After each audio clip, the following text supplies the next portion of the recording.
গত অর্থ বছরে বা রিসেন্টলি যারা ইনকাম ট্যাক্স রিটার্ন জমা দিয়েছেন সেখানে যদি তারা অতিরিক্ত কোনো ট্যাক্স পে করে থাকেন সেটা কিভাবে আপনি সমন্বয় করবেন।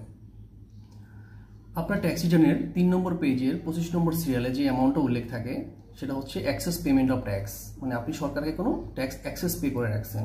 ধরেন আপনার ট্যাক্স আসছিল 100 টাকা ওই বছরে, কিন্তু আপনি অলরেডি পে করে ফেলেছিলেন 120 টাকা।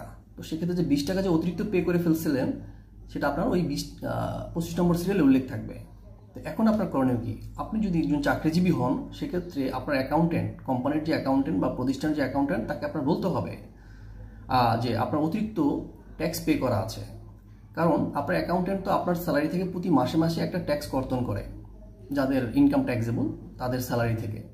তো তাকে তো আপনি যদি না জানান বিষয়টা, তাহলে তো সে আপনার কাছ থেকে বেশি ট্যাক্সই কর্তন করতে থাকবে প্রতিনিয়ত। এই জন্য তাকে আপনার জানাতে হবে যে আপনার কিন্তু অলরেডি 20 টাকা সরকারের পে করা আছে। তো এখন যে আপনাকে যে অ্যামাউন্টটা আপনার কাছ থেকে কর্তন করা হবে সেটা যাতে ওই 20 টাকা বাদ দিয়ে, মানে আপনি যে অতিরিক্ত পরিশোধ করে ফেলছেন অলরেডি, সেই 20 টাকা বাদ দিয়ে কর্তন করা হয়। এক্ষেত্রে আপনার উপকার হবে, আপনার ট্যাক্সের যে একটা বার্ডেন, ট্যাক্সের যে আপনার অতিরিক্ত যাতে ট্যাক্স আপনার পে না করতে হয় সেটা থেকে আপনি রেহাই পাবেন।